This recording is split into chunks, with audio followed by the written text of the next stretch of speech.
the end of the Holocaust Museum, there's a quote that says, "When they came for the communists, I did not speak out because I was not a communist.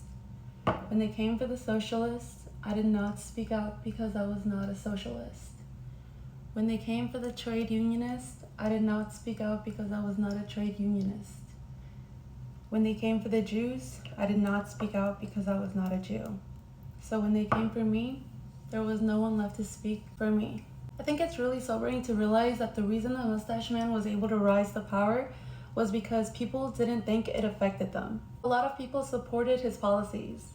He didn't run on a platform of extermination. It's hard to conceptualize sometimes, how did Germany let this happen? And if you ask yourself what you would have been doing during the regime, whatever it is that you're doing right now is what you would have been doing. If they escape prison, how to run away. Don't run in a straight line. Run like this. And you know what? Your chances go up about 1%.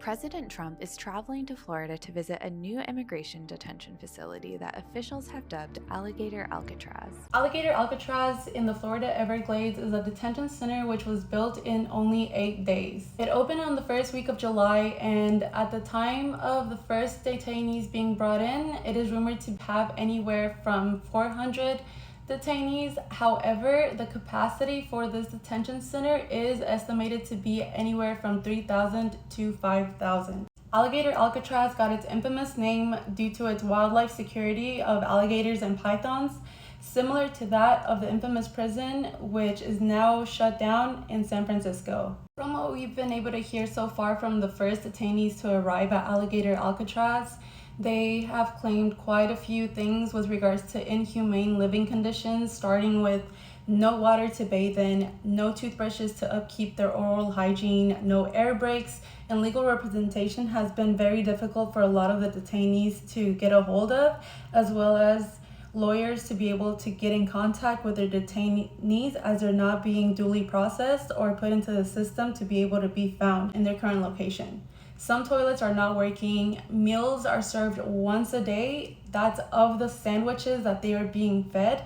And of those sandwiches, the majority of them are reported to have maggots and worms. There's constant lighting, which prevents them from getting accurate sleep, and mosquitoes the size of elephants, which is a reason to believe that there is insect infestation. The religious material is being confiscated and told that they're not allowed to practice their religion while being detained. They're telling me that we're submitting immigrants to less than, if not equal to, the same conditions that we submitted Al Capone or Machine Gun Kelly, one of the worst criminals that were held in the prior Alcatraz, which was in San Francisco. The fact that they're not even receiving actual food, at the very least 2 to 3 times a day. These are inhumane living conditions that no one coming to the US for a better life should be getting subjected to. But I thought they were only going after criminals.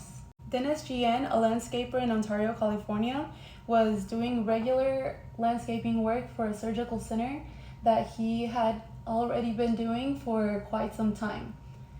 Whenever ICE showed up to pick him and another individual up, they refused to produce a warrant to show that they were legally there to pick him up on behalf of the government, as opposed to just some regular people on behalf of racism. And when the staff got involved to prevent him from getting kidnapped, Where's your badge?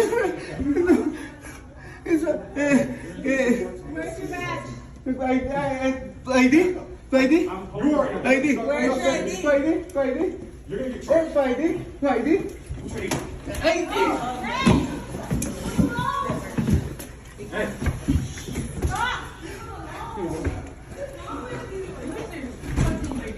ICE produced a statement saying that the staff attempted to assault them. Hey, let go.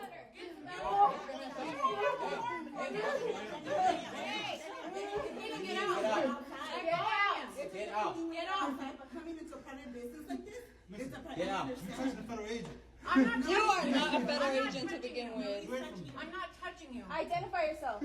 By all means, if you are there on behalf of the government to just do your job, I don't see a problem with you producing any form of ID just to simply let the person in question know, or the detainee, that you are being subjected to detention because of your legal status, as opposed to just attempting to detain a person against their will without proper documentation as to why they are being held to do so, or just at least so that the person knows that they are being sent somewhere within the government, as opposed to just randomly being kidnapped by some random people who may just be doing it on the grounds of racism. And this, unfortunately, is the reality for several detainees. So they should just come here legally. They should do things the right way, and that way they don't have to be held at these detention centers.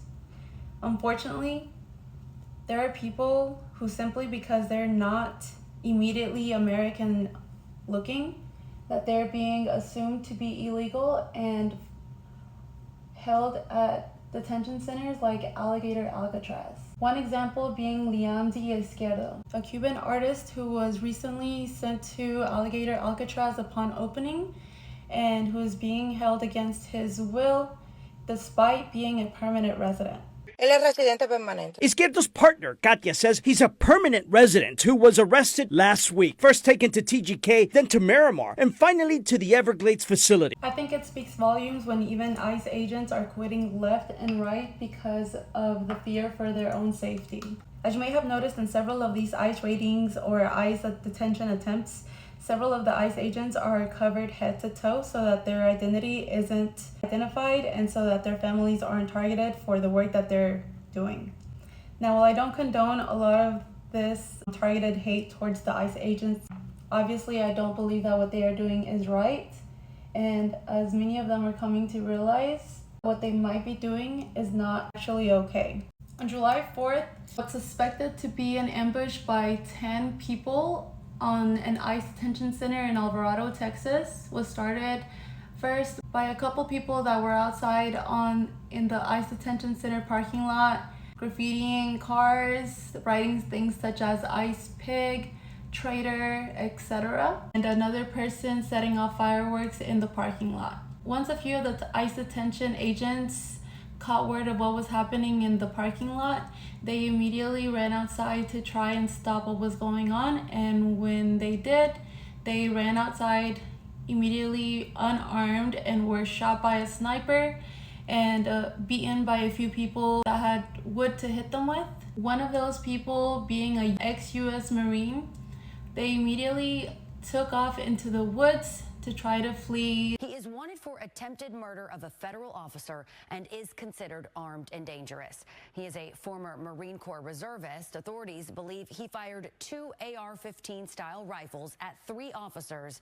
and then hid out in the woods for a day after the shooting.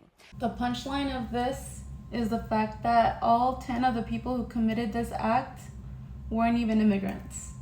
They were all US citizens, and as I mentioned before, ex-US Marine. Well, I don't think that this is the only ambush to happen as opposed to the first of many. I do hope that this is a wake-up call with regards to what side of history we're headed towards. That way we don't end up on the wrong side.